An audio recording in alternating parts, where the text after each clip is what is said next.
Martinique, c'est dans la commune de Saint-Joseph que le défi du Téléthon des motards ont pris le départ pour 9 heures de collecte de dons dans le département, avec deux groupes de motards, un dans le sud et l'autre dans le Grand Nord.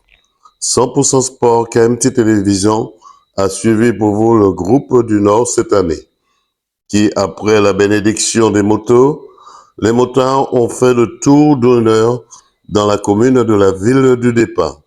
Puis direction le Lamentin, place Negmao, le Robert, vers le bord de mer avec le jeune atteint de la maladie, la myopathie avec ses parents. Puis Trinité, Sainte-Marie, place des Enfants du Monde, Marigot, Lorrain, Basse-Prête, Macouba, et arrivé à Grand-Rivière pour un repas bien mérité. Puis départ pour le Nord Caraïbe en passant par la Joupa-Bouillon, le Morne-Rouge, Saint-Pierre, Carbet, Bellefontaine, Fort-de-France, via la Galéria. Puis après la photo de famille, direction la Villa Chanteclair, route de Didier, pour la fin du Téléthon des motards. Écoutons quelques réactions. Chantal. Alors Marie-Chantal, comment ça s'est passé cette récolte de dons, on va dire, aujourd'hui pour le Téléthon 2024? Alors pour l'édition 2024, c'était que du pur bonheur, dans la mesure où nous on a tourné principalement dans le Nord et les gens ont donné volontiers à partir de Saint-Joseph. Nous sommes passés par les communes du Lamentin. Ensuite, on a fait le Robert, Sainte-Marie pour déjeuner à Grand-Rivière. Et à chaque arrêt, les gens ont donné aussi bien au niveau des abords des centres commerciaux qu'au niveau des ronds-points. Ensuite, nous avons repris la route en direction du Nord Caraïbe. Une halte a été faite à Saint-Pierre, les gens ont donné. Nous sommes allés au Carbet, un petit détour au niveau du Borne-Vert et les gens ont donné aussi bien au niveau des cités. Merci à toutes ces personnes pour ensuite arriver au niveau de la Galéria et constater qu'à nouveau les gens nous ont même dit pour pas ça, qui bonnet, mais que les gens ont toujours voulu participer au Téléthon. Vous avez traversé la Martinique de long en large. Est-ce que ne pas aller à Grand-Rivière, ce n'est pas un Téléthon? Non, parce qu'en fait, c'est la commune qui espère et qui veut toujours nous recevoir depuis le début du premier Téléthon. Et sans aller à Grand-Rivière, c'est faire un demi-Téléthon. On est obligé de passer par cette commune qui est en fait à l'extrême nord de la Martinique. Alors, Bibip, comment ça s'est passé cette sortie pour vous? C'est même pas une sortie, c'est une collecte de dons. Vous étiez dans le nord. Exact. Comment ça s'est passé? Alors, on a pris un peu de pluie au départ. Bon, c'était la pluie de la bénédiction. Ça s'est asséché très rapidement. Et franchement, dans le nord, on a bien travaillé. Les gens sont bien généreux. Cette année particulièrement, on a eu beaucoup de billets où en temps normal, on a des pièces. Et non, on a bien collecté. La route a été correcte. Tout à fait. Donc ça a été correct, ça a été sec sur la plupart du circuit. Et c'est vrai qu'on a pu vaquer à nos endroits différents dans le nord, comme d'habitude.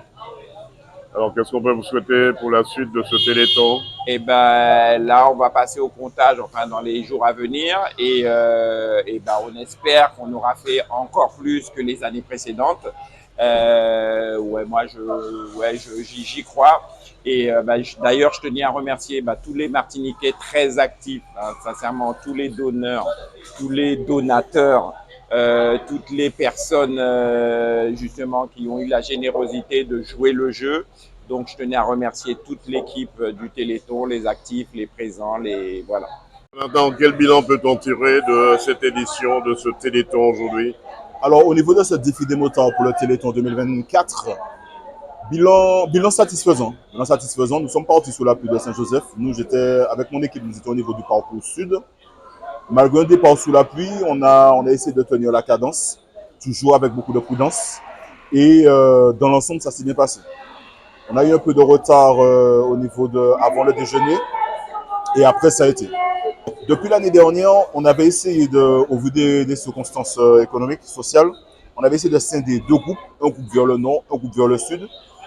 On est en train de trouver notre rythme de croisière pour cette formule et on espère encore fédérer beaucoup plus de monde et avoir beaucoup plus de monde pour avoir, même dans une seule ville, pouvoir aller dans plusieurs petits quartiers, plusieurs petits coins où on sera au contact de la population. Est-ce que vous avez ressenti une évolution des dons par la population? Alors, à dire vrai, vu le contexte social, c'est un petit peu difficile.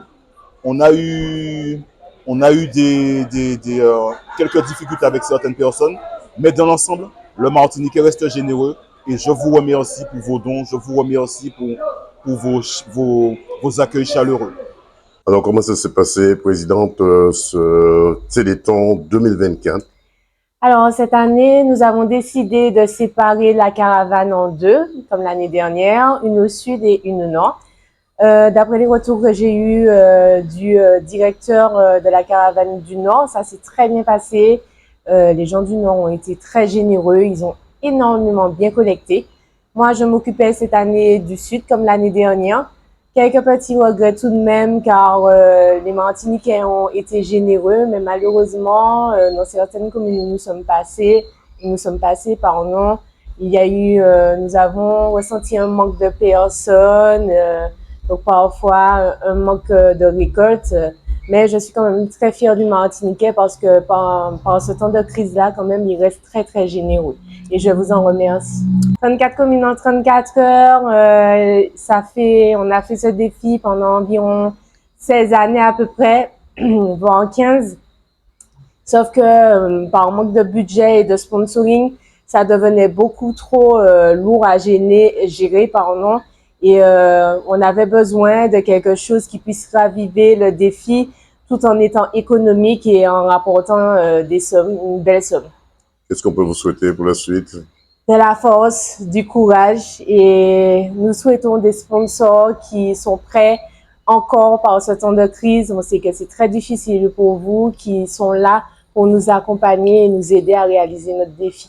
Avez-vous un numéro de téléphone qu'on peut vous contacter? Alors oui, vous pouvez nous contacter au 0696 26 29 30. On peut répéter ce téléphone? 26 29 30 ou au 82 76 96. Je répète, 82 76 96. Présidente, on vous souhaite bon courage. Merci.